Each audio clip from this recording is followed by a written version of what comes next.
On 15th of August 1871, at about 5 am in the morning, a child was born who went on to become Sri Aurobindo Ghosh. Now, if I ask one of you watching the video, who was Sri Aurobindo? Some will say a saint, some will say a freedom fighter, some may say he was a yoga practitioner. Sri Aurobindo can be called an all-rounder, as he was a scholar, an author, a nationalist, a spiritual leader, a yoga practitioner, a philosopher. He could literally do it all. In this video, we'll try to throw light on the lesser known aspects of Sri Aurobindo's life. How the famous Alipore bomb case changed his life, and his renowned philosophies, which is so practical that it is appreciated throughout the globe.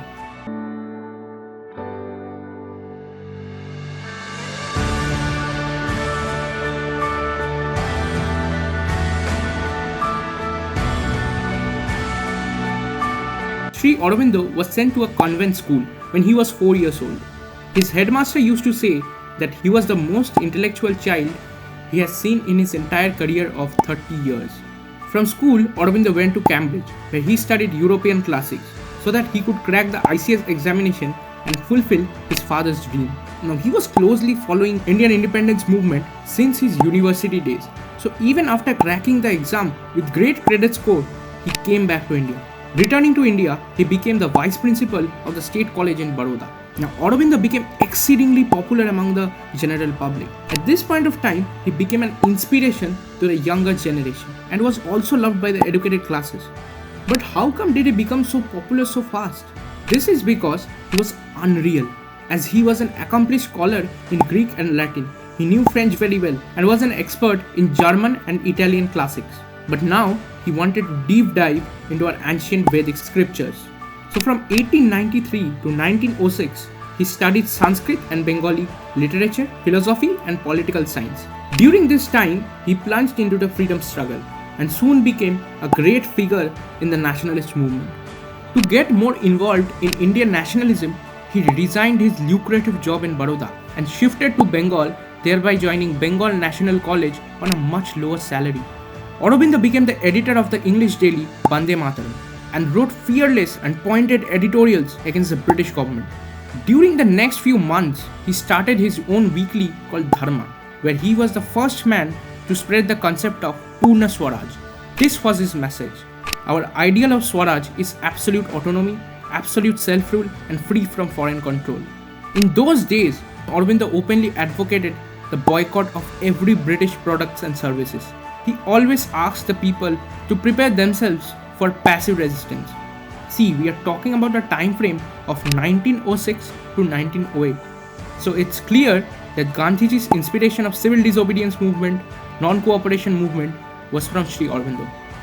You know, he became somewhat of a prophet of Indian nationalism and was one of the pioneers of political awakening in India. Now, it's this time frame when political awakening was super important, as Indians had started accepting the British colonialism. Now comes the most interesting part of the video.